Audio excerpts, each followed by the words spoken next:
அளவிலா அருளாளனும் நிகரிலா பேரன்புடையவனுமாகிய எல்லாம் வல்ல அல்லாஹுவின் திருப்பெயரால் ஆரம்பம் செய்கின்றேன்.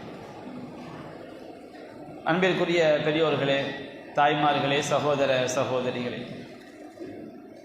இரவு தொழுகைக்கு பிறகுலான இந்த அமர்விலே நாம் மூன்றாவது இரவாக சஹாபாக்கள் வாழ்வினிலே என்ற தலைப்பில் நபிகள் நாயகம் ஸல்லல்லாஹு அலைஹி வஸல்லம் அவருடைய காலகட்டத்திலே சஹாபாக்கள் தாங்கள் ஏதேனும் ஒரு தவறு செய்துவிட்டால், ஒரு பாவம் செய்துவிட்டால், அந்த விஷயத்தில் அவர்கள் எப்படி நடந்து கொண்டார்கள் என்பது தொடர்பான பல்வேறு நிகழ்வுகளையும் அதிலிருந்து நாம் பெற வேண்டிய படிப்பினைகளையும் பார்த்து வருகின்றோம். அந்த வரிசையிலே இன்றைய தினம் நாம் சஹீஹுல் புகாரியிலே 4845வது செய்தியாக பதிவு செய்யப்பட்டிருக்கக்கூடிய ஒரு நபிமொழியை பற்றி பார்க்கவிருக்கின்றோம். இந்த செய்தியை இப்னு அபி முலைகா அவர்கள் அறிவிக்கின்றார்கள். அவங்க சொல்கிறாங்க, காதல் ஹையிரானி ஐஹலிகா, இந்த இஸ்லாமிய உம்மத்தில் நபிகள் நாயகம் ஸல்லல்லாஹு அலைஹி வஸல்லம் அவர்களுக்கு பிறகு மிகச் சிறந்தவர்களாக, மிக நல்லவர்களாக கருதப்பட்ட அபூபக்கர் சித்திக் ரலியல்லாஹு அன்ஹு அவர்களும் உமர் ரலியல்லாஹு அன்ஹு அவர்களும் ஒரு தடவை அழிவிற்குரிய ஒரு பாவத்தை செய்வதற்கு நெருங்கிவிட்டார்கள். அது என்ன பாவம்? அவர்கள் செய்த குற்றம் ரஃபஆ அஸ்வாத்தஹுமா இந்த நபி ஸல்லல்லாஹு அலைஹி வஸல்லம், நபிகள் நாயகம் ஸல்லல்லாஹு அலைஹி வஸல்லம் அவருடைய சபையிலே அந்த இருவரும் தங்களுடைய சப்தத்தை உயர்த்தி விட்டார்கள். சப்தத்தை உயர்த்துதல் என்று சொன்னால், நபிகள் நாயகம் ஸல்லல்லாஹு அலைஹி வஸல்லம் அவர்களிடம் ஒரு பிரச்சனையை கொண்டு வரும் பொழுது அவர்கள் தான் அதற்கு தீர்ப்பு சொல்ல வேண்டும். அவர்கள் ஏதாவது ஒரு கருத்தை கேட்டால் சஹாபாக்கள் பணிவுடன் பதிலை சொல்வார்கள். ஆனால் நபிகள் நாயகம் ஸல்லல்லாஹு அலைஹி வஸல்லம் அவருடைய சபையில் ஒரு பிரச்சனை முன்வைக்கப்படும் பொழுது அபூபக்கர் சித்திக் ரலியல்லாஹு அன்ஹு அவர்களும் உமர் ரலியல்லாஹு அன்ஹு அவர்களும் நபிகள் நாயகத்துடைய அனுமதி இல்லாமல் அந்த இருவரும் தர்க்கம் செய்து கொண்டார்கள். அது என்ன சம்பவம்? நபிகள் நாயகம் ஸல்லல்லாஹு அலைஹி வஸல்லம் அவங்க சஹாபாக்களோட பள்ளிவாசல் அமர்ந்திருக்கிறாங்க. பள்ளிவாசல் அமர்ந்திருக்கும்போது நபிகள் நாயகம் ஸல்லல்லாஹு அலைஹி வஸல்லமுடைய வீடு என்பது பள்ளிவாசலோடு இணைந்தது தான். இப்போ நம்ம மெஹராப் இருக்குன்னு வச்சுக்கிடுங்க, மெஹராப் வழியா உள்ள போயிட்டா ரசூலுல்லாஹ்வுடைய வீடு. அப்போ ஒரு கூட்டம் என்ன செய்கிறார்கள்? அவர்கள் வெளியூர் கிளம்பி செல்கிறார்கள். நபிகள் நாயகம் ஸல்லல்லாஹு அலைஹி வஸல்லமுடைய காலகட்டத்தில் வெளியூருக்கு சஹாபாக்கள் கிளம்பி சென்றால் அவங்க நபிகள் நாயகத்திடம் வந்து தங்களுக்கு ஒரு அமீரை நியமிக்குமாறு கோருவார்கள். அமீர் நியமிக்கப்பட்டால் தான் என்ன செய்வாங்க? பயணத்தை வந்து துவங்குவாங்க. அப்போ ஒரு கூட்டம் பள்ளிவாசலுக்கு வர்றாங்க. நபிகள் நாயகம் ஸல்லல்லாஹு அலைஹி வஸல்லம் அவர்கள் வீட்டிற்குள் எழுந்து சென்றிருக்கிறார்கள். ஆனால் பள்ளிவாசலில் உட்கார்ந்து பேசுனா வீட்டுக்குள்ள என்ன செய்யும்? எல்லாமே சத்தம் எல்லாமே கேட்கும். அப்போ வந்த கூட்டம் என்ன செய்யறாங்கன்னு சொன்னோம்னா, பள்ளிவாசலுக்கு உள்ள வராமல் வெளியில் நின்று கொண்டே நபிகள் நாயகத்தை அழைக்கிறார்கள். அவர்களுடைய செயலை அல்லாஹ் திருமறை குர்ஆனில் கடுமையாக கண்டிக்கின்றான். இன்னல்லதீன யுனாதூனக மின் வராயில் ஹுஜராத்தி அக்ஸருஹும் லா யஅகிலூன். நபியே, உம்முடைய அறைகளுக்கு முன்னால் நின்று கொண்டு உம்மை அழைத்தவர்கள் அதிகமானவர்கள் அவர்கள் சரியான எதையும் சிந்திக்க தெரியாதவர்கள் என்று அல்லாஹ் கண்டிக்கின்றான். நபிகள் நாயகத்திடம் ஒரு கோரிக்கையை வைக்கும் பொழுது பள்ளிவாசலுக்கு உள்ள வந்து நபிகள் நாயகம் இருக்கிறார்களா இல்லையா என்று பார்த்துவிட்டு கோரிக்கை வைத்திருக்க வேண்டும். ஆனால் அந்த மக்கள் என்ன செய்யறாங்கன்னா, பள்ளிவாசலுக்கு வெளியே நின்று நபிகள் நாயகம் பள்ளியில் அமர்ந்திருக்கிறார்கள் என்று எண்ணிக்கொண்டு அவங்க என்ன கோரிக்கை வைக்கிறாங்கன்னா, அல்லாஹ்வின் தூதரே, எங்களுக்கு ஒரு தலைவரை, ஒரு அமீரை நியமிங்க அப்படின்னு செய்யறாங்க, கோரிக்கை வைக்கிறாங்க. நபிகள் நாயகம் வீட்டுக்குள்ளே எழுந்து போயிருக்கிறாங்க. பள்ளிவாசலில் சஹாபாக்கள் அமர்ந்திருக்கிறார்கள். அப்போ நபிகள் நாயகம் ஸல்லல்லாஹு அலைஹி வஸல்லம் அவர்கள் வீட்டிற்குள் சபைக்கு வராமல் இருக்கும் பொழுதே அபூபக்கர் ரலியல்லாஹு அன்ஹு அவர்கள் என்ன செய்யறாங்க? எழுந்து ஒருவருடைய பெயரை சொல்றாங்க. அக்ரா இப்னு ஹாபிஸ் ரலியல்லாஹு அன்ஹு அவங்க அந்த பயண கூட்டத்தில் இருக்கிறாங்க. அவங்களுடைய பெயரை சொல்லி இவரை வந்து அந்த கூட்டத்துக்கு என்ன செய்யுங்க? தலைவராக போடுங்க அப்படிங்கிறாங்க. நபிகள் நாயகம் வீட்டுக்குள்ள போயிருக்கிறாங்க. அப்போ அவர் தலைவராக போடுங்க அப்படிங்கிறாங்க. உமர் ரலியல்லாஹு அன்ஹு அவங்க எழுந்து என்ன செய்யறாங்கன்னா, இன்னொருவருடைய பெயரை சொல்லி இவரை தலைவராக போடுங்க அப்படின்னு இன்னொரு ஆளுடைய பெயரை என்ன செய்யறாங்க? சொல்றாங்க. அப்போ அபூபக்கர் ரலியல்லாஹு அவர்கள் தான் சொன்னதற்கு மாற்றமாக உமர் ரலியல்லாஹு அவர் சொன்னதுனால அவங்க உமரை பார்த்து கேட்குறாங்க, உமரே மா அரத்த இல்லா ஹிலாஃபி, நீங்கள் எனக்கு மாற்றமாக பேச வேண்டும், எதிராக பேச வேண்டும் என்பதை தவிர வேறு எதையும் நீங்கள் விரும்பவில்லை அப்படின்னு நினைச்சாங்க. அபூபக்கர் சித்திக் ரலியல்லாஹு அவர்கள் உமரை பார்த்து சொல்றாங்க. அப்போ உமர் ரலியல்லாஹு அவங்க சொல்றாங்க, மா அரத்து ஹிலாஃபத், உங்களுக்கு மாற்றம் செய்ய எனக்கு அவசியம் கிடையாது, எனக்கு எது சரின்னு பட்டதோ அதை நான் என்ன செய்தேன் சொன்னேன் அப்படி என்ன செய்யறாங்க சொல்றாங்க. அப்போ நபிகள் நாயகம் ஸல்லல்லாஹு அலைஹி வஸல்லம் அவர்கள் சபைக்கு வந்ததை கூட கவனிக்காமல் 2 நபி தோழருடைய சப்தங்களும் அப்படியே என்ன செய்து உயர்ந்து கொண்டே செல்கிறது. அப்பதான் அல்லாஹ் ரப்பல் ஆலமீன் திருமறை குர்ஆன்ல வசனத்தை இறக்கி வைக்கின்றான், யா அய்யுஹல்லதீன ஆமனு லா தர்ஃபஉ அஸ்வாத்தகும் ஃபௌக ஸௌத்தின் நபி, இறை நம்பிக்கையாளர்களே நபியுடைய சப்தத்தை விட உங்கள் சப்தங்கள் நீங்கள் உயர்த்தாதீர்கள்.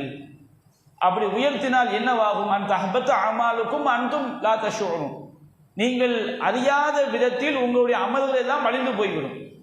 நபிகள் நாயகம் ஸல்லல்லாஹு அலைஹி வஸல்லம் அவங்களுடைய சபையில இருக்கும் பொழுது அவர்களிடம் ஒரு பிரச்சனை முன்வைக்கப்படும் பொழுது நபிகள் நாயகம் தான் அதற்கு பதில் சொல்ல வேண்டும். நபிகள் நாயகம் இருக்கும் பொழுதே சஜ்ஜலை விட்டு கொண்டால் அது நம்முடைய காலம் காலமாக செய்த எல்லா அமல்களும் அழிந்து போய்விடும். அது மிக பயங்கரமான ஒரு குற்றம். ஆனால் அல்லாஹ் ரப்பல் ஆலமீன் அதை கண்டிப்பாக தான் சொல்லி காட்டுகிறான். இருவருக்கும் அமல்கள் அழிந்து போய்விடும் என்று அல்லாஹ் சொல்லவில்லை. நீங்க இந்த மாதிரி செஞ்சீங்கன்னு சொன்னா நீங்கள் உணராத விதத்தில் உங்களுடைய நல்லறங்கள் எல்லாம் அழிந்து போய்விடும் என்று அல்லாஹ் ரப்பல் ஆலமீன் திருமறை வசனத்தை இறக்கி வைக்கின்றான். இந்த சம்பவத்திற்கு பிறகு இந்த செய்தியை அறிவிக்கக்கூடிய இப்னு ஜுபைர் ரலியல்லாஹு அன்ஹு சொல்லி காட்டுறாங்க, ஃபமா கான உமரு யுஸ்மிஉ ரசூலுல்லாஹி ஸல்லல்லாஹு அலைஹி வஸல்லம் பஅத ஹாதிஹில் ஆயா ஹத்தா யஸ்தஃஹிமஹு. இந்த வசனம் இறங்கிய பிறகு உமர் ரலியல்லாஹு அன்ஹு அவர்கள் நபிகள் நாயகம் ஸல்லல்லாஹு அலைஹி வஸல்லம் அவர்களிடம் ஏதாவது சொன்னால், ரசூலுல்லாஹ் ஏதாவது சொல்லுவாங்க, அவங்க எப்பொழுது பேசினாலும் சரி ரசூல் ஸல்லல்லாஹு அலைஹி வஸல்லம் என்ன சொன்னீங்கன்னு திரும்ப கேட்பாங்களாம். இந்த வசனத்தில் அல்லாஹ் என்ன செய்ய கண்டிக்கின்றான், நபியுடைய சபையில் இருக்கும் பொழுது நீங்க சப்தத்தை உயர்த்தி பேசக்கூடாது. நபியிடம் ஒரு பிரச்சனை கொண்டு வரப்பட்டால் அவங்க தான் அதுக்கு பதில் சொல்லணும், நீங்கள் முந்திக் கொண்டு பேசக்கூடாது என்று அல்லாஹ் கண்டித்தவுடன் அல்லாஹ் ரப்பல் ஆலமீன் கண்டித்து விட்டான். கண்டித்த பிறகு நபிகள் நாயகம் ஸல்லல்லாஹு அலைஹி வஸல்லம் அவர்கள் உயிரோடு இருக்கின்ற வரை உமர் ரலியல்லாஹு அன்ஹு அவர்கள் ரசூலுல்லாஹ்ட்ட ஏதாவது ஒன்று போய் பேசுவாங்க. பேசினா எப்பொழுது பேசினாலும் சரி நபிகள் நாயகம் ஸல்லல்லாஹு அலைஹி வஸல்லம் உமரை பார்த்து என்ன சொன்னீங்க திரும்ப என்ன செய்வாங்க கேட்பாங்க. அந்த அளவிற்கு பணிவாக கண்ணியமாக அவர்கள் நடந்து கொண்டார்கள் என்று இந்த செய்தியை அறிவிக்கக்கூடிய இப்னு ஜுபைர் ரலியல்லாஹு அன்ஹு அவர்கள் நமக்கு என்ன செய்றாங்க சொல்லி காட்டுறாங்க. அப்ப சஹாபாக்குடைய வாழ்க்கை எடுத்து பாருங்க. நாம் இதுவரைக்கும் பார்த்த ஒவ்வொரு சம்பவத்திலையுமே அல்லாஹ் ஒன்றை கண்டித்து விட்டால், ஒன்று அவர்களுக்கு தவறு என்று சுட்டி காட்டப்பட்டு விட்டால், மறு தடவை அவங்க மரணிக்கின்ற வரை, அந்த நபி தோழர் மரணிக்கின்ற வரை, அல்லது நபிகள் நாயகம் ஸல்லல்லாஹு அலைஹி வஸல்லம் அவர்கள் மரணிக்கின்ற வரை அந்த தவறை அவர்கள் மீண்டும் நிகழாதவாறு ரொம்ப எச்சரிக்கையாக மிகவும் பேணுதலாக நடந்திருக்கின்றார்கள்.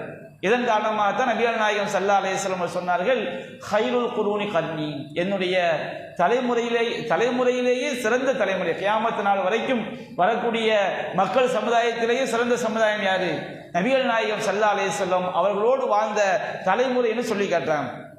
இதை விட ஒரு சிறப்பு என்னன்னு சொன்னோம்னா, இந்த வசனம் அருளப்பட்டவுடன் நபிகள் நாயகம் ஸல்லல்லாஹு அலைஹி வஸல்லம் அவருடைய சபைக்கு வந்து சாபித் இப்னு கைஸ் ரலியல்லாஹு அன்ஹு என்ன செய்வாங்க, எப்போதுமே அந்த சபைக்கு வருவாங்க. அவர்களுக்கு என்னன்னு சொன்னோம்னா, இயற்கையிலேயே கொஞ்சம் தொண்டை வந்து கொஞ்சம் கனத்த தொண்டை, மெதுவா பேசினாலும் சப்தம் என்ன செய்யும் ஓச்சமா கேட்கும். அல்லாஹ் ரப்பல் ஆலமீன் நபியுடைய சப்தத்தை விட உங்கள் சப்தத்தை உயர்த்தாதீர்கள் என்று அல்லாஹ் சொல்லுவதுடைய நோக்கம், நபிகள் நாயகத்துடைய சபையில ஒரு பிரச்சனையை முன்வைக்கப்பட்டால் நபிகள் நாயகம் தான் பேசுவாங்க. நம்மிடம் கருத்து கேட்கும் பொழுது, சஹாபாக்களோட கருத்து கேட்கும் பொழுது அவங்க அமைதியாக மெதுவாக தங்களுடைய கருத்தை சொல்ல வேண்டும். இதுதான் அந்த வசனத்துடைய கருத்து. ஆனா சாபித் இப்னு கைஸ் ரலியல்லாஹு அன்ஹு அவங்களுக்கு வந்து இயற்கையிலேயே தொண்டை வந்து கனத்த தொண்டை, அவங்க மெதுவாக பேசினாலும் பணிவாக பேசினாலும் சப்தம் என்ன செய்யும் கொஞ்சம் பெரிய சப்தமாக இருக்கும். அவங்க பள்ளிவாசலுக்கு ஆளை காணும். அப்ப நபிகள் நாயகம் ஸல்லல்லாஹு அலைஹி வஸல்லம் அவங்க சஹாபாக்கள கேட்குறாங்க, என்ன சாபித் இப்னு கைஸ் வந்து பள்ளிக்கு வருவாரு ஆளை காணாம அப்படின்னு சொல்லி கேட்டவுடனே அந்த சஹாபிக்கு பக்கத்து வீட்டு சஹாபி சொல்ல, யா ரசூலல்லாஹ் அன அஅலமு லக இல்மஹு, உங்களுக்காண்டி அவரை பற்றி விஷயத்தை நான் வந்து தெரிந்து கொண்டு வருகிறேன் அப்படின்னு சொல்லி சாபித் இப்னு கைஸ் ரலியல்லாஹு நம்முடைய வீட்டுக்கு வர்றாங்க. வீட்டுக்கு வந்து பார்த்தா அவங்க வந்து வஜதஹு ஜாலிசன் ஃபி பைத்திஹி முனக்கிசன் ரஸு, தன்னுடைய தலையை தாழ்த்தியவராக வீட்டில் உட்கார்ந்து சாபித் இப்னு கைஸ் ரலியல்லாஹு அன்ஹு அவர் அப்படியே அழுது கொண்டிருக்கிறார்கள். தேம்பி தேம்பி அழுது கொண்டிருக்கு காண்கிறார்கள். அப்போ இவங்க கேட்குறாங்க, மா ஷவுனுக்க, என்ன விஷயம், நீங்கள் ஏன் பள்ளிவாசலுக்கு வரவில்லை, ஏன் நீங்கள் வீட்டில் உட்கார்ந்து அழுது கொண்டிருக்கிறீர்கள் அப்படின்னு சொன்னோன்னே அவர் சொல்கிறாரு, ரொம்ப ஒரு கேடான விஷயம் நடந்து போச்சு. அல்லாஹ் குர்ஆன்ல வந்து நபியுடைய சப்தத்தை விட உங்களுடைய சப்தத்தை உயர்த்தாதீங்கன்னு அல்லாஹ் சொல்கிறான். ஆனால் என்னுடைய சப்தம் வந்து நபியுடைய சப்தத்தை விட ரொம்ப பெரிய சப்தமாவது இருக்குது. என்னுடைய அமல்கள் எல்லாம் அழிந்து போய்விட்டதே, நான் நரகவாதிகளில் ஒருவனாக ஆகிவிட்டேனே. இனிமே நான் பள்ளிவாசலுக்கு வந்தாலும் சரி, நான் நபிக்கு முன்னாடி ஏதாவது பேச போய் என்னுடைய சப்தம் உயர்ந்து என்னுடைய அமல்கள் எல்லாம் அழிந்து போய்விட்டால் நான் என்ன செய்வதுன்னு சொல்லி அவங்க அப்படியே கடுமையாக அழுது கொண்டிருக்கிறார்கள். அப்போ அந்த மனிதர் நபி அல்லாஹ் ஸல்லல்லாஹு அலைஹி வஸல்லம் அவங்கள்ட்ட வர்றாங்க. அல்லாஹ்வின் தூதரே, இதுதான் விஷயம். அல்லாஹ் குர்ஆன்ல வந்து நபியுடைய சப்தத்தை விட உங்கள் சப்தங்களை உயர்த்தாதீர்கள் அல்லாஹ் சொல்லி காட்டலாம். அவர்களை மெதுவாக பேசினால் சப்தம் வந்து பெரிதாக இருக்கும். அப்ப இவ்வளவு காலம் உங்களுடைய சப்தத்தை விட அவங்க சப்தம் பெரிதாக இருந்து அமல்கள் எல்லாம் அழிந்து போய் தான் நரகவாதி ஆகிவிட்டோமே என்று அவர் அழுது கொண்டிருக்கிறார் அப்படின்னு சொன்ன உடனே நபிகள் நாயகம் ஸல்லல்லாஹு அலைஹி வஸல்லம் அவர்கள் மிகச் சிறந்த மிக மகத்தான ஒரு நற்செய்தியை சொல்லி அனுப்பினார்கள். இதுக விலை, அந்த நபி தோழோட போங்க, ஃபகுல்லஹு இன்னக லஸ்த மின் அஹ்லின் நார், நீங்கள் நரகவாதி கிடையாது, வலாகின்னக மின் அஹ்லில் ஜன்னah, ஆனால் நீங்கள் சொர்க்கவாதி என்று அவருக்கு நற்செய்தி சொல்லுங்கள். உயிரோடு வாழும் பொழுதே சொர்க்கத்திற்கு நன்மாராயம் சொல்லப்பட்ட ஒரு நபி தோழர் யார்? பல நபி தோழர்கள் சாபித் இப்னு கைஸ் ரலியல்லாஹு அன்ஹு அவர்களும் ஒரு நபி தோழராக இருந்தார்கள். அந்த நபி தோழர் அல்லாஹ்வுடைய வசனங்களை எப்படி பார்த்தார்கள் எதை நம்ம சிந்திக்க கடமைப்பட்டிருக்கின்றோம். ஒரு வசனம் ஒரு செயல் அல்லாஹ் பாவம் என்று சொல்லிவிட்டால் தன்னை நோக்கி பேசுவதாக ஒவ்வொரு நபி தோழருமே அந்த வசனத்தை பார்த்தார்கள். தன்னை நோக்கி தான் இந்த பாவத்தை செய்து விட்டோமே என்று அவர்கள் அஞ்சினார்கள். அதற்கு ஏராளமான சான்றுகள் நமக்கு நபிமொழி நூல்களிலே நிறைந்து காணப்படுகிறது. ஒவ்வொரு வசனத்தையும் நபிகளாருடைய ஒவ்வொரு போதனையையும் அவர்கள் எப்படி பார்த்தார்கள்? தான் இந்த பாவத்தை செய்துவிடக்கூடாது, அல்லாஹ் சொன்ன இந்த பாவத்திற்குரியவனாக நான் ஆகிவிடக்கூடாது என்றுதான் ஒவ்வொரு நபி தோழருமே சிந்தித்தார்கள் என்பதற்கு இந்த சம்பவம் நமக்கு ஒரு மிகப்பெரிய சான்றாக இருக்கிறது. இது சஹீஹுல் புகாரியிலே 4846வது செய்தியாக பதிவு செய்யப்பட்டிருக்கிறது. அனஸ் ரலியல்லாஹு அன்ஹு அவர்கள் செய்றாங்க அறிவிக்கிறாங்க. அதே போன்று மற்றொரு சம்பவத்தை பார்க்கிறோம். இந்த செய்தி புகாரியில 1936வது நபி மொழியாக பதிவு செய்யப்பட்டிருக்கிறது. அபூ ஹுரைரா ரலியல்லாஹு அன்ஹு அவர்கள் அறிவிக்கிறாங்க, நபிகள் நாயகம் ஸல்லல்லாஹு அலைஹி வஸல்லம் ஒரு தடவை சஹாபாக்களோட அமர்ந்து கொண்டிருக்கும் பொழுது ஒரு மனிதர் வருகின்றார். யா ரசூலல்லாஹ் ஹலக்து, அல்லாஹ்வின் தூதரே நான் அழிந்து விட்டேன், நான் நரகவாதி ஆயிட்டேன், எல்லாமே முடிஞ்சு போச்சு, நான் பயங்கரமான ஒரு பாவத்தை செய்து விட்டேன் அப்படிங்கிறார்.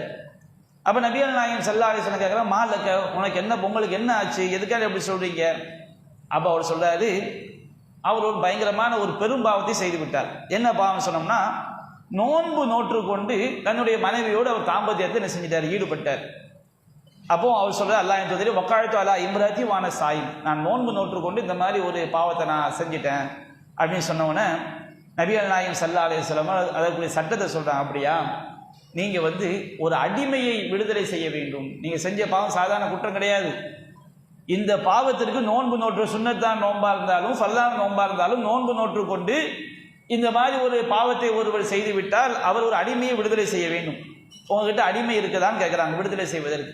அப்போ அவர் சொல்றாரு, லா, அல்லாஹ் சொல்லி எங்கிட்ட அடிமையெல்லாம் கிடையாது விடுதலை பண்றதுக்கு.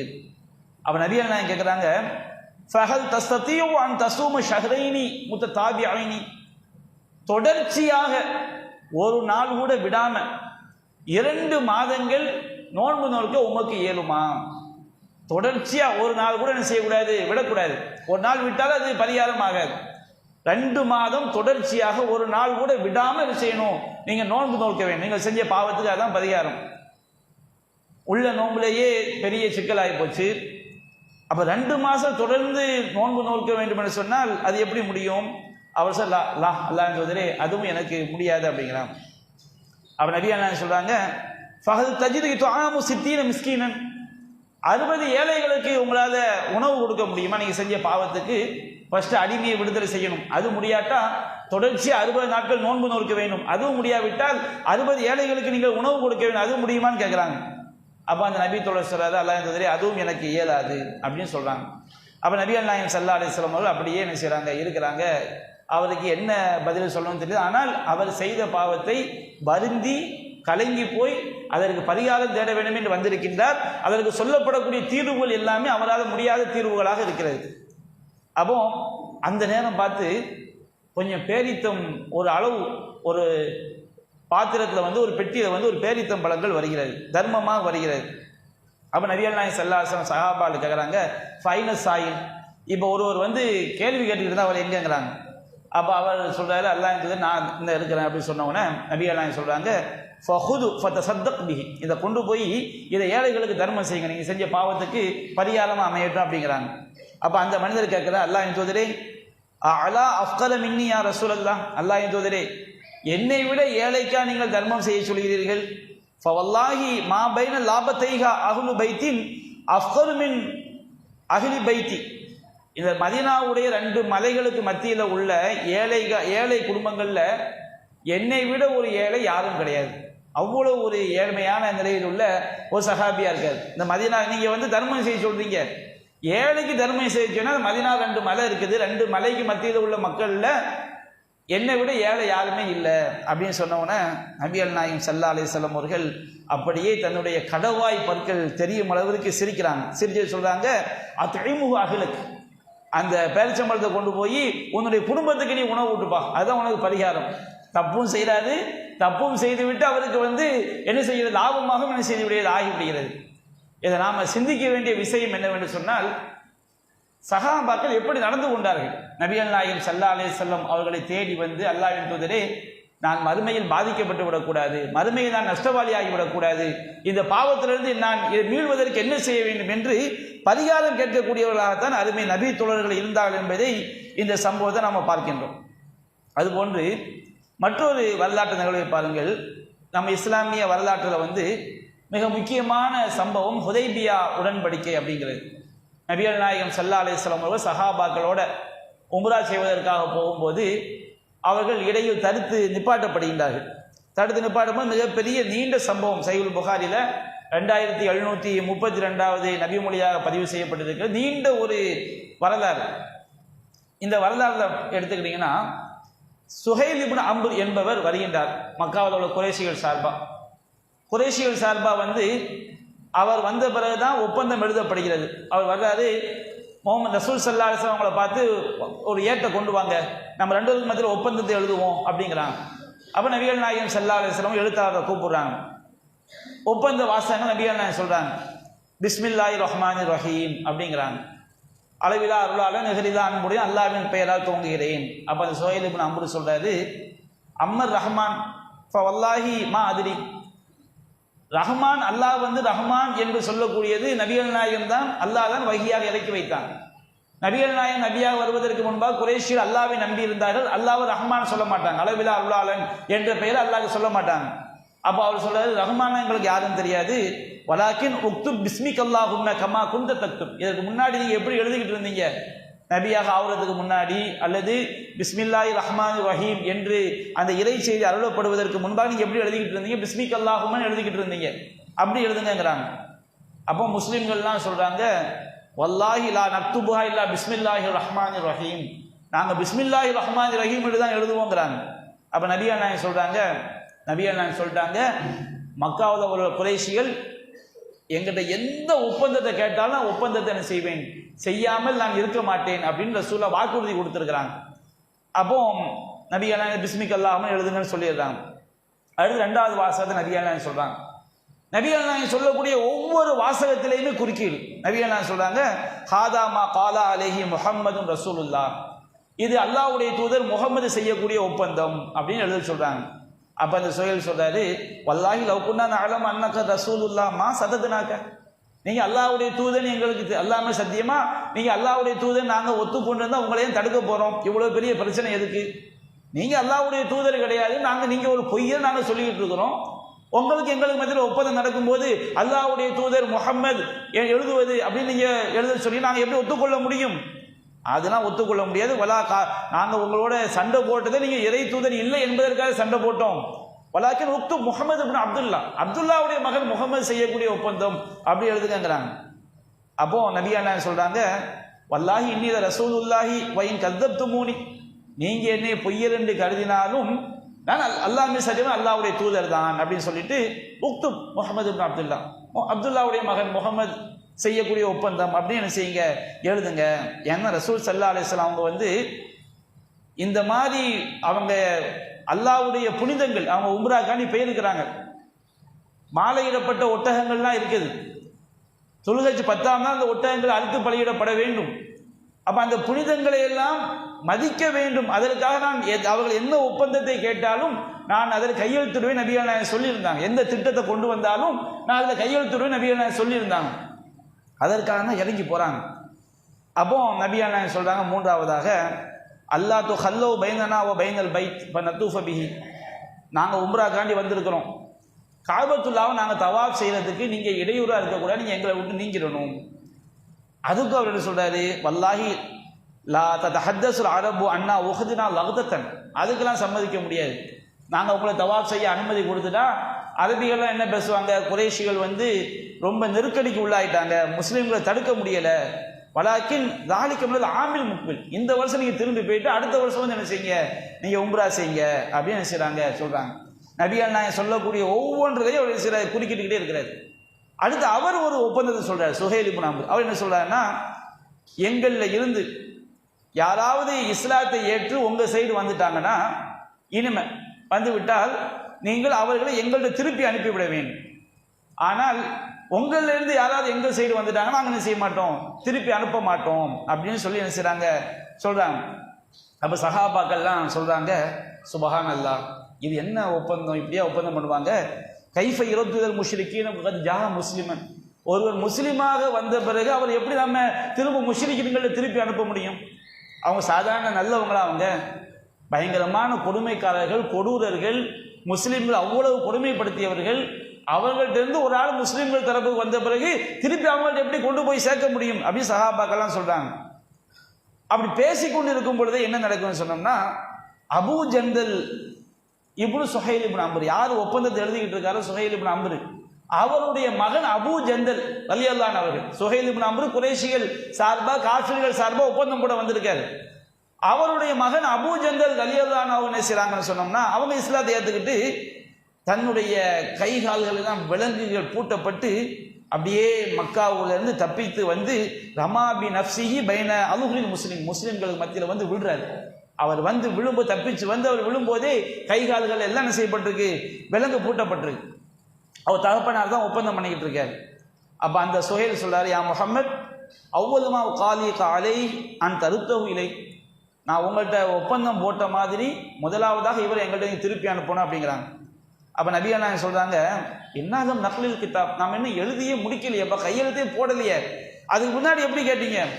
அப்ப அவர் சொல்றாரு, ஃபவல்லாஹிலும் இதாலும் முசாலிஹ், நீங்க வந்து கையெழுத்து போடாட்டா, நீங்க இதற்கு ஒத்துக்கொள்ளாவிட்டால் நான் உங்களோட நாங்கள் ஒப்பந்தம் செய்ய மாட்டோம். அல்லா ஷையின் அபதா, இதுக்கு பிறகு எந்த விதத்துக்கும் நாங்கள் எந்த ஒன்றுக்கும் ஒப்பந்தம் செய்ய மாட்டோம்ங்கிறாங்க. அப்ப நபிகள் நாயகம் ஸல்லல்லாஹு அலைஹி வஸல்லம் சொல்றாங்க, ஃபஅஜிஸூலி, இவரை மட்டுமாவது எனக்கு நீங்க விட்டு கொடுங்க, அடுத்து வந்தா நாங்கள் திருப்பி அனுப்பிடுறோம். அப்போ அவர் சொல்றாரு, மாநபி பி முஜீசி, நாங்க வந்து இவரையெல்லாம் விட்டு கொடுக்க முடியாது அப்படின்னு சொன்னவொடனே கண்டிப்பாக நீங்க செஞ்சுதான் ஆகணுங்கிறாங்க. நபிகள் நாயகம் சொல்றாங்க, மாநபி ஃபாயில், நான் செய்ய முடியாதுங்கிறாங்க. கடைசியில நபிகள் நாயகம் ஸல்லல்லாஹு அலைஹி வஸல்லம் அவர்கள் அவரை திருப்பி அனுப்பக்கூடிய ஒரு சூழல் வந்தவுடனே அபூ ஜந்தல் ரலியல்லாஹு அன்ஹு சொல்றாங்க, ஐ மாஷரல் முஸ்லிமீன், முஸ்லிம்களே, உரத்து முஷ்ரிக்கின், என்ன நீங்க முஸ்லிம் முஷ்ரிக்கின்கள் என்ன திருப்பி அனுப்ப போறீங்களா? வகது ஜில்து முஸ்லிமன், நான் முஸ்லிமா வந்துட்டேன். அலா தரவுன பாக்கது லக்கீத்து, நான் என்னென்ன கஷ்டப்பட்டேன் என்பதை நீங்க சிந்திக்க மாட்டீங்களா அப்படின்னு அவர் தான் பட்ட கஷ்டங்களை எல்லாம் அப்படியே எடுத்து சொல்றாரு. எடுத்து சொன்னா சஹாபாக்கள் எல்லாம் ரொம்ப ஒரு பாதிக்கப்பட்ட நிலைக்கு என்ன செஞ்சிடறாங்க, உள்ளாயிடுறாங்க. ரசூல் ஸல்லல்லாஹு அலைஹி வஸல்லம் ஒப்பந்தப்படி திருப்பி கொடுக்கணுங்கிறாங்க. இந்த நேரத்துல தான் உமர் இப்னு கத்தாப் ரலியல்லாஹு அன்ஹு அவங்க என்ன செய்றாங்கன்னா, ரசூல் ஸல்லல்லாஹு அலைஹி வஸல்லம் அவங்கள்ட்ட வர்றாங்க. வந்து அவங்க கேட்குறாங்க, அலஸ்து நபி அல்லாஹி ஹக்கா, அல்லாஹ் மேல சத்தியமாக நீங்கள் உண்மையிலே அல்லாஹ்வுடைய நபியாக இல்லையா அப்படிங்கிற சந்தேகப்பட்டு சொல்லல.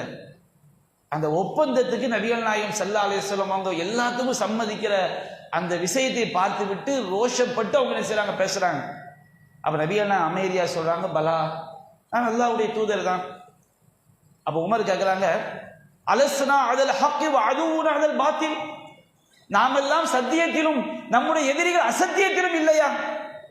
நபிகள் நாயகம் சொல்றாங்க, பலா நாம சத்தியத்தில் இருக்கிறோம், நம்ம எதிரிகள்லாம் அசத்தியத்தில் இருக்கிறாங்க. அப்ப உமர் கேட்கிறாங்க, ஃபலிம நுஅதி தனியத ஃபீ தீனினா, எதற்காக நம்முடைய மார்க்கத்திலே கொள்கை விஷயத்திலே இப்படி ஒரு இழிவை நாம் சுமந்து கொள்ள வேண்டும்? அப்ப நபிகள் நாயகம் சொல்லக்கூடிய அந்த வார்த்தை சரியான வார்த்தை. உமர் ரலியல்லாஹு அன்ஹு அவர்களுக்கு அந்த கோபத்தில் ரோஷத்தில் அந்த வார்த்தையுடைய பொருளை அவங்க புரிந்து கொள்ளவில்லைன்னு நான் நினைக்கிறேன். அவங்க சொல்றாங்க, இன்னி ரசூலுல்லாஹ், நான் அல்லாஹ்வுடைய தூதர், நான் அல்லாஹ்வுடைய தூதர், வலஸ்து ஆசி, அல்லாஹ்விற்கு நான் மாறி செய்ய மாட்டேன். இந்த மாதிரி ஒப்பந்தம் செய்ய சொல்றது யாருடைய உத்தரவு? நான் முகமது என்ற மனிதனாக செய்யவில்லை, அல்லாஹ்விடமிருந்து அல்லாஹ்வுடைய உத்தரவுப்படி இந்த ஒப்பந்தத்தை நான் செய்கிறேன். இதனுடைய விளைவு எப்படி அமையும் என்பது யாருக்கு தான் தெரியும்? அல்லாஹ்வுக்கு தான் தெரியும். வலஸ்து ஆசி, நான் அல்லாஹ்வுக்கு மாறி செய்ய மாட்டேன். வஹுவ நாசிரி, அவன் தான் என்னுடைய உதவியாளன். இது அல்லாஹ்வுடைய உத்தரவு, நான் அல்லாஹ்வுடைய தூதர், நான் அல்லாஹ்வுக்கு மாற்றமா நடக்க முடியாது. அப்ப நபிகள் நாயகம் ஸல்லல்லாஹு அலைஹி வஸல்லம் செய்யக்கூடிய ஒவ்வொரு ஒப்பந்தமுமே அல்லாஹ்வுடைய உத்தரவுப்படி அவர் செய்யக்கூடிய ஒப்பந்தம். அப்போ உமர் கேட்கிறாரு, அவலைஸ குந்தது ஹத்திசுனா அன்னாஸ நஅத்தில் பைத ஃபனதூஃப பிஹி, நீ எங்களுக்கு முன்னறிவிப்பு செய்யலையா? நாங்கள் கண்டிப்பாக காபாவிற்கு நாம போவோம், காபாவிற்கு காபாவை நாம் தவாப் செய்வோம், உம்ரா செய்வோம் என்றெல்லாம் நீங்கள் சொல்லவில்லையா? நபிகள் நாயகம் சொன்னாங்க, பலா ஆமா நான் சொன்னேன். ஃபஅக்பர்துக அன்னா நஅதில் ஆம், இந்த வருடமே அது நடக்கும் என்று நான் உங்களுக்கு அறிவித்தேனா? கண்டிப்பாக காபா வெற்றி கொள்ளப்படும், காபாவை நாம தவாப் செய்வோம் என்று நான் சொன்னேன், இந்த வருடமே நடக்கும் என்று நான் சொன்னேனா அப்படின்னு சொன்னோன்னே உமர் ரலியல்லாஹு அன்ஹு சொல்றாங்க, லா நீங்க அப்படி சொல்லலைன்னு சொல்லிட்டு, ஃபைன்னக ஆதீஹி வ முதவ்விஃபும் பிஹி, உமரே நீ கண்டிப்பா காபாவுக்கு நீங்க வருவீங்க, தவாப் செய்வீங்க, நடக்கும் அப்படிங்கிறாங்க. அப்போ உமர் ரலியல்லாஹு அன்ஹு அவங்களுக்கு அவங்களுடைய ரோஷம் குறையல, அவங்களுடைய கவலை குறையவில்லை. நேரம் அபூபக்கர் சித்திக்கிட்ட வந்து அதே கேள்வியை கேட்கிறாங்க, அலை சஹாதா நபி அல்லாஹி ஹக்கா, இவங்க நபிகள் நாயகம் ஸல்லல்லாஹு அலைஹி வஸல்லம் உண்மையிலேயே அல்லாஹ்வுடைய நபியாக இல்லையா? உமர் அபூபக்கர் ரலியல்லாஹு அன்ஹு பல ஆமா, அலஸ்னா அதல் ஹக்கி வ அதுவுனா அதல் பாத்தில், நாம் சத்தியத்திலும் நம்முடைய எதிரிகள் அசத்தியத்திலும் இல்லையா? கால பலா ஆமா, நாம சத்தியத்திலும் எதிரிகள் அசத்தியத்தில் இருக்கிறாங்க. ஃபலிம நுஅதி தனியத ஃபீ தீனினா, எதற்காக நம்முடைய கொள்கை விஷயத்தில் இவ்வளவு பெரிய இழிவை நாம் சுமக்க வேண்டும் அப்படின்னு சொன்னோம்னா அபூபக்கர் சித்திக் சொல்றாங்க, நபிகள் நாயகம் சொன்ன அதே பதில். ஆனா அந்த இடத்துல அபூபக்கர் சித்திக் நபிகள் நாயகம் பதில் சொல்லும் போது அந்த இடத்துல அபூபக்கர் சித்திக் ரலியல்லாஹு அன்ஹு கிடையாது. அவங்க சொல்றாங்க, ஐயுஹர் ரஜுல், மனிதரே, இன்னஹு லரசூலுல்லாஹ், அவர்கள் அல்லாஹ்வுடைய தூதர், நம்மள மாதிரி ஆள் கிடையாது, அவங்க அல்லாஹ்வுக்கு தூதர். வலைஸ யாஸி ரப்பஹு, அவர்கள் தன்னுடைய இறைவனுக்கு மாறு செய்ய மாட்டார்கள். வஹுவ நாசிரு, அந்த இறைவன் தான் அவர்களுக்கு உதவி செய்யக்கூடியவர். ஃபஸ்தம்சிக் பிஅஸ்ரிஹி, அவர்களுடைய அந்த பிடிமானத்தை நீங்கள் உறுதியாக பிடித்துக் கொள்ளுங்கள் அப்படின்னு சொன்னோன்னே, ஃபவல்லாஹி இன்னஹு அலல் ஹக், அல்லாஹ்வின் சத்தியமாக நபிகள் நாயகம் ஸல்லல்லாஹு அலைஹி வஸல்லம் அவர்கள் சத்தியத்தின் மீது இருக்கிறார்கள். அப்போ அவங்க கேட்குறாங்க, இந்த நாம வந்து காபாவை தவாப் செய்வோம் என்று உமர் நபிகள் நாயகம் நமக்கு சொல்லலையா? ஆமா சொன்னாங்க. இந்த ஆண்டே நடக்கும் என்று சொன்னார்களா? இல்லைன்னு சொன்னோம்னா கண்டிப்பாக நாம் என்ன செய்வோம், காபா வெற்றி கொள்ளப்படும், நாம் தவாப் செய்வோம் அப்படின்னு என்ன செய்றாங்க, அபூபக்கர் சித்திக் ரலியல்லாஹு அன்ஹு உமர் ரலியல்லாஹு அன்ஹு சொல்றாங்க. பாருங்க, அல்லாஹ் ரப்புல் ஆலமீன் இந்த ஹுதைபியா உடன்படிக்கை முஸ்லிம்களுக்கு மிகப்பெரிய ஒரு வெற்றியாக பின்னால் அமைந்து விடுகிறது. அது ஒரு மிகப்பெரிய வரலாறு. உமர் ரலியல்லாஹு அன்ஹு சொல்றாங்க, நான் இவ்வாறு நடந்து கொண்டதற்காக ஃபஅமில்து லிதாலிக அமாலன், நான் அதற்காக ஏராளமான நல்லறங்களை நான் செய்தேன். கொஞ்சம் நான் நல்லறம் செய்யல. நபிகள் நாயகம் இப்படி பேசிவிட்டோமே, அல்லாஹ்வின் தூதரிடம் நாம் இப்படி பேசிவிட்டோமே, அவங்க பேசியது வந்து ரோஷத்தில் பேசினாங்க, அந்த பாதிப்பில் அவர்கள் பேசினார்கள். நாம இருந்தால் எப்படி எடுத்திருப்போம்? நான் பேச என்ன தப்புப்பா, சரிதாம்பா அப்படின்னு பேசுவோம். ஆனால் சஹாபாக்கள் நபிகள் நாயகம் ஸல்லல்லாஹு அலைஹி வஸல்லம் அவங்க சொன்ன ஒரு விஷயத்தில் அவங்களுடைய உள்ளம் பாதிக்கப்பட்டு அவங்க இப்படி நடந்துக்கிட்டோமே, அவங்க என்ன செய்றாங்க, வருத்தப்பட்டு நான் பல நாட்கள் இது இவ்வாறு நடந்து கொண்டதற்காக நல்லறங்கள் செய்து கொண்டே இருந்தேன், அல்லாஹ் தன்னை மன்னிக்க வேண்டும் அல்லாஹ்வுடைய அருளை பெற வேண்டும் என்பதற்காக ஏராளமான நல்லறங்களை நான் செய்தேன் என்று உமர் ரலியல்லாஹு அன்ஹு செய்றாங்க சொல்லி காட்டுகிறார்கள். அருமை சஹாபாக்களுடைய வாழ்க்கையில இன்னும் பல சம்பவங்கள் இருக்கிறது. இன்ஷா அல்லாஹ் நாம் அடுத்து வரக்கூடிய நாட்களிலே அந்த சம்பவங்களை பற்றியும் அதில் நாம் பெற வேண்டிய பாடங்களை பற்றி நாம் விரிவாக காண்போம். வாஹிரு தஅவானா அல்ஹம்துலில்லாஹி ரப்பில் ஆலமீன். இன்றைய கேள்வி பதில் நிகழ்ச்சிக்கு நாம் என்ன செஞ்சிருவோம், உள்ள போயிடுவோம். சரிங்களா? முதலாவது கேள்வி பெண்கள் தாய்மார்கள் தரப்புக்கு. நபிகள் நாயகம் ஸல்லல்லாஹு அலைஹி வஸல்லம் அவர்கள் சொர்க்கவாதி என்று நற்செய்தி சொன்ன சஹாபியினுடைய பெயர் என்ன? சொல்லுங்க, கடைசியில் உள்ள ஆள் சொல்லுமா? லாஸ்ட் அணி தான், சப்தமா சொல்லுங்க. சாபித் இப்னு வழங்கி விடுங்க.